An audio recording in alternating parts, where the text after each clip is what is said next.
Now for our story. Tonight, in the luxury of his house in Wakefield, Ben Calvert sat alone. There was a book on his lap, but he wasn't reading it. Moodily, Ben reviewed again, as he had so many times in past weeks, the indignity he'd suffered because of his daughter's actions. But although he was angry with Kit, Ben's family pride was strong. In his mind, he'd managed to twist the truth until he'd convinced himself that it was not so much Kit who was to blame, but Bill Meade, her former husband. But he told himself Bill would eventually get what he deserved because the false rumor Ben had started would soon take effect. But Mr. Calvert would have been much less complacent had he known that his plan was not working as well as he hoped, thanks to a talk Aunt Mary Lane had with Mario Descari only yesterday. Mary Lane had convinced the young Italian that he was wrong to doubt the loyalty of his wife Carla and his good friend Bill. And tonight Aunt Mary's niece, Peggy, and Bill himself are on their way to spend the evening with the Descaris. Well, I wish I looked forward to this evening more, but frankly, I dread it. Oh, Bill, you mustn't. Aunt Mary said Mario was like a different person after they talked yesterday. Laughing and cheerful. Oh, maybe so. Maybe talking to Aunt Mary did get him on the right track. I only hope so. You know what I think, Bill?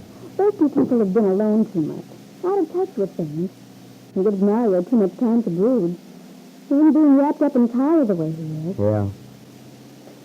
I was really such a swell guy, and we were getting along fine. We used to have a lot of fun together. That's why this business lately, well, I don't get it. Something happened. That guy at Smitty's wouldn't make a story like that up out of nothing, connecting me with Carla Descari. No, I don't suppose he would. He might exaggerate it, though.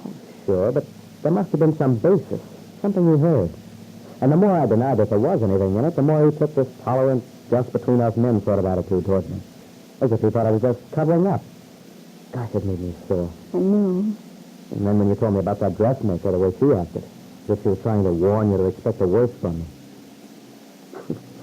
And it wasn't so darned irritating, it would be funny. This rumor going around, as if I were the great lover or something. And of all people, Carla Descari. God, she doesn't see anyone but Mario. How he could believe anything else. Well, of course it's absurd to us, Bill, but remember, Mario's quite a simple person. I bet he doesn't stop to think things out logically. He just responds emotionally. He stopped to think he'd know how foolish it is. But he has that quick temper. Yeah, well, I just hope the evening goes off all right. I hate to lose him as a friend because I really like the guy. But I'd still like to know what malicious so-and-so originated this gossip that seems to be going around. Not only who, but why they want to. Heaven only knows. Some people just haven't anything better to do than start trouble. Well, here we are. Keep your fingers crossed, sweetheart. Don't worry, Bill. I have a feeling everything's going to be fine. Oh, Peggy, I'm so glad you could come. Here, give me your things. I'll put them in the bag. Yeah, sure glad you came over, Mr. Meade. Oh, so am I. Hey. Oh, something smells awfully good. Brother. Wait till you taste it. That Carla, she's a swell cook, you know. Oh, so she is. Sit down, Peggy. Sit down, both of you. Thanks. I've got something special. Very good wine. Think you can appetite. Then the antipasto. Oh, just wait. You're going to have a dinner like you never tasted before in your life. Oh, Mario. Isn't it awful, Peggy? If you talked about it so much, you'll be disappointed. Oh, I doubt it, Carlos. Well, maybe you should give me lessons. When Bill and I get married, I don't want to be one of those brides they make jokes about. You know, use a biscuit for golf balls. Hey, you won't be, darling. Don't you worry about that. I'll get the wine. Is there anything I can do to help, Carlos? Not a thing, Peggy. I got everything ready before so we could sit down and talk a while first before dinner. Oh, it's well. I love your drapes. Anything new? I made them myself just recently. Oh, you certainly did a professional job. Oh, I love this house. I remember coming here with Aunt Mary when I was just a little... A glass of wine. Peggy? Thank you, Mario. And Mr. Meade, thanks. Well, wait a minute. I think we ought to do something about this Mr. Meade business. Well, what do you mean, Mr. Meade? See, there you go, mistering me again. I wish you two would call me Bill. Make me feel a lot better. You don't call Peggy Miss Douglas. Hey, that's right. I never thought about it. You've always been Mr. Meade, though, Mr. Meade. That was because we started out in a business way. But now that we're, well, you know, Mario, now that we're friends, we are friends, aren't we? Sure, of course we are. Oh, you mustn't pay no attention to me. You too, Peggy. I've got a bad temper, and I know it. Sometimes I get mad. Skylar tells me I'm crazy. But once I see how wrong I am... Oh, sure. Everybody gets out of sorts now and then. And Mario doesn't mean anything by it when he's cross, but sometimes I'm afraid people might not understand. Of course, Carla. Bill says everybody gets the feeling sort of low sometimes. Don't think about it. Well, now that we got that off our chest, how about it? Will you two wonderful people call me Bill from now on? Sure we will, Mr. I give up. I guess it'll take a little time to get used to it, Bill. Well, just so you keep working at it. Hey, how about a toast to celebrate this happy occasion? Good. That's it. To Carla and Marietta Sky. May you have a long, happy life full of the good things you both deserve. Thank you, Bill. Another toast. To Bill and Peggy, two swell guys. Two good friends. I'm no good on speeches, but I'll just say this. You're the best.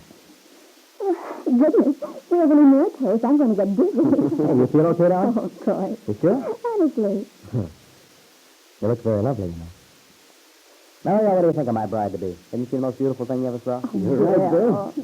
Yeah, next to my Carla, she's the best-looking girl in Wakefield County. Oh, no, the sky had a thing to say. Don't golden Carla, that's the way you should feel. Oh, I'm terribly happy. This is the nicest evening I've had in ages. Oh, that's good, Peggy. The same with me. From now on, we'll have to do things like this more often.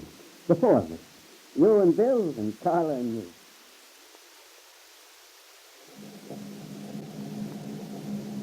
Good night, Carla. Good night, Mario. We had a wonderful time. Yeah, I'll stay with it. Bye now. Bye, Goodbye. Peggy. See you soon.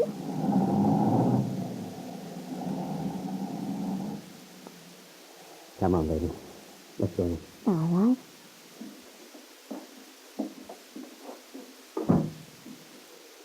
Oh, Mario. It was a wonderful party. I'm so happy. Yeah. It was swell, baby. And the dinner was all right, wasn't it? All right. It was perfect. Did you see that Bill? You had 3 helpings. Oh, I think they had a good time, don't you? Oh, sure they did. You can tell when people enjoy themselves. And Mario, you had a good time, too, didn't you? Yes, baby. Yes, Carla, baby. I did. And you're not going to be silly anymore. You know that Billy's your good friend. You can see how much he loves Peggy, can't you? He's crazy about her. Yeah, you can tell. Well, they'll be happy together, those two. Yes, of course they will. And so will we again, now that we have such good friends and all that foolishness is over. Come here, baby. Oh, Mario, I love you so much. Yeah, baby. We're not 2 people. Just one. You're me, I'm you. Yes, Mario. We won't ever get split into 2 people again, will we? Promise, Mario. Oh, I promise. Carla, you go ahead upstairs. I'll put out the light. And Mary's instinct had been right. She knew that the 4 young people would forget their differences if they spent an evening together. Mario, seeing how deeply Bill loved Peggy, and happy in the love of his own lovely young wife, would understand that he had no reason to distrust them either. But Ben Calvert wouldn't have been pleased if he could have known what happened tonight at the Discary farm. For apparently the malicious gossip he spread is not to have the effect Ben hoped for. But I wonder if Ben will let it rest at that, once he realizes what has happened.